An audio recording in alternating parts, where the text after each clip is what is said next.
আসসালামু আলাইকুম বন্ধুরা, আজকে আমি একটি কেক তৈরি করব, তাও আবার চকলেট কেক। কিন্তু আমি ভাবিনি চকলেট কেকটা আজকে এত সুন্দর হবে আর এত ভালো হবে। ভেবেছিলাম যে বাসায় খাবে ততটা একটু ভালো না হলেও হবে, কিন্তু অটোমেটিকলি ভালো হয়ে গেছে। তবে আমি সেটাই আপনাদের কাছে শেয়ার করতেছি। প্রথমে পিঠার মেশিনটি আমি ঠিক করে নিয়েছি। ঠিক করে নেওয়ার পরে এখানে নর্মালে বলতে বাহিরে আমার 3টি ডিম ছিল। সেই ডিম 3টি আমি নিয়েছি। কুসুমগুলো তুলে নিয়ে এখন আমি বিট করে নেব। কুসুমগুলো এর ভিতরে 1 ফোঁটা থাকলেও তেমন একটা ভালো ফোম হয় না। কিন্তু ফোম করাটাও একটু টাফ ব্যাপার। ফোম যদি ভালো না হয় তাহলে কেকটা সফট হবে না। কেকের যতই আপনি প্রসেসিং ভালো করতে চান, যাই কিছু করতে চান, কিন্তু হ্যান্ড বিটারের সামনে আর কোনো কিছুই ভালো হয় না। যে কুসুমগুলো আমি তুলে রেখেছিলাম সেই কুসুমগুলো আমি একটা একটা করে এখানে দিয়ে দিয়েছি, কারণ একটা একটা করে না দিলে আমার বেশি বিটে এগুলো আমার ভালো মতো ফোম হয়ে গেছে। ফোম হওয়ার পরে আমি চিনি দেব। চিনি দিয়ে তারপরে একটু একটু বিট করে নেব। অল্প অল্প চিনি দেবো, অল্প অল্প বিট করব, তাতে আমার ফোমটা একটু ভালো থাকবে। আমি মোল্ডে একটু হালকা তেল দিয়ে দেব। তেল দিয়ে তারপরে অনেকেই কাগজ ব্যবহার করে, আমি এখানে কাগজ ব্যবহার করব না। এখানে একটু হালকা ময়দা ছিটিয়ে এরকম টেপ করে চারিদিকে ছড়িয়ে নেব। এখানে আমি সুন্দর করে এটা লাগিয়ে নিয়েছি। এখন আমি তারপরে ময়দা বেশি দেব না, 3টে ডিমের জন্য হাফ কাপ ময়দা দিয়েছি। এখানে আমি বেকিং পাউডার, তারপরে একটু সামান্য লবণ, আর হয়েছে কোকো পাউডার। কোকো পাউডার আমি অল্প দিয়েছি, লাগলে পরে আবার বেশি দিব।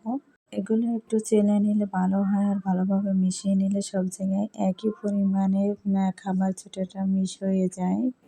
এগুলো আমি অল্প অল্প করে এই কেকের ভিতরে দিয়ে দেব, আর আলতো হাতে আমি মেখে নেব। যত আলতো হাতে আমার মাখানো হবে ততই কেকটা আমার সফট এবং নরমও হবে।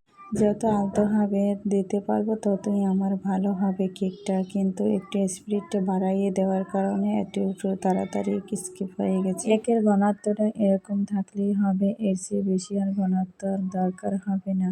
চকলেট কেকটা আমাদের বাসায় সবারই বেশি পছন্দ। দেখেন আমার ছেলেমেয়ে সবাই পাশে ঘুরঘুর করছে, শুনেছে চকলেট কেক বানিয়েছি, তাই চকলেট কেকটা তাদের কাছে খুবই প্রিয় লাগে।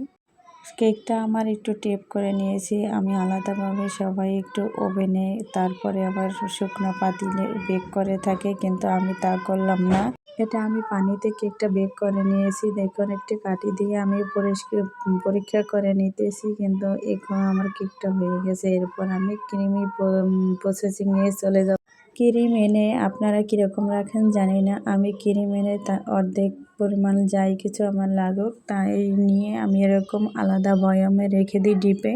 তাহলে ক্রিমগুলো যেরকম রাখবো সেরকমই থাকবে, কোনো সমস্যা হবে না। এখানে আমি সাদা ক্রিমের ভিতরে একটু চকলেট গ্যানাশ দিয়ে দিয়েছি। চকলেট গ্যানাশ দিলে ঠিক চকলেটের মতোই লাগে, খুব মজা হয়। আর কেকটা আমি একটি জাপের ভিতরে রেখেছিলাম, তাই মনে হয় যেন ফুল দিয়েছি, আলাদা কোনো আমি ফুল দেইনি। এবার কেকটা আমি 2 ভাগ করে নিয়েছি। এখন আমি আইসিং সুগার এখানে পানিতে আমি অল্প কিছু চিনি দিয়েছি। চিনি দিয়ে আমি গুলে নিয়েছি। এখন সেটা হাত দিয়ে আমি সব জায়গায় দিয়ে দিয়েছি, কারণ আমি তাড়াতাড়ি একটু করতেছি, একটু চামচ দিয়ে দিলে দেরি হয়ে যাবে এজন্য। এখন আমার কেকের ভিতরে লেয়ারটা দিয়ে দিয়েছি, আর উপরের পাটটাও আমি দিয়ে দিয়েছি। এখন চকলেটের গ্যানাশে দিয়ে আমি যে ক্রিমটা করে রেখেছিলাম সেই ক্রিমটা এখন দিয়ে দেব। কেকের ক্রিমটা এভাবে আলতো হাতে মেখে নেব, কিন্তু আমি অন্য কিছু ব্যবহার করলাম না। একটু তাড়াতাড়ি কাজ করতে হয়, এজন্য চামচ দিয়ে আমি এটা দিয়ে দিলাম। একটা কেকের জন্য যে কত কিছু আমার দরকার হয় সেটা যে বানায় সেই বোঝে, তাছাড়া অন্য কেউ বুঝবে না। আর বুঝলেও সেটা ক্রিমটা আমার সুন্দর করে লাগানো হয়ে গেছে। এখানে কাঠ দিয়ে যদি ক্রিমটা লাগানো হয় তাহলে আরও সুন্দর হয়। এখানে আমি সাদা একটু এক পাশে দিয়ে নেব, আর ওদিকে চকলেটের আমার ওই যে ক্রিমটা দুইটাই দিয়ে নেব। 2টা ক্রিম একসাথে দিলে সুন্দর একটা ডিজাইন পড়বে। ক্রিমও পড়বে এক কালার, আবার ফুলের মাথায় আরেক কালার হবে। আমি তেমন একটা ফুল দিতে পারি না, এই জন্য আমার কেকটা এরকম হয়েছে।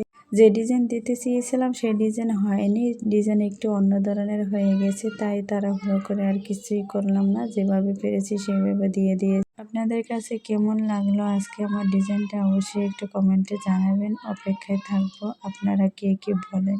আজকের ভিডিওটা একটু বড় হয়ে গেছে, কিন্তু তাহলে কেকের ডিজাইনটা আমি সম্পূর্ণরূপে আপনাদের প্রসেসিংটা দেখাতে পারবো না। এখানে আমি কেকের উপরে একটু ম্যাজিক বল দিয়ে দিয়েছি।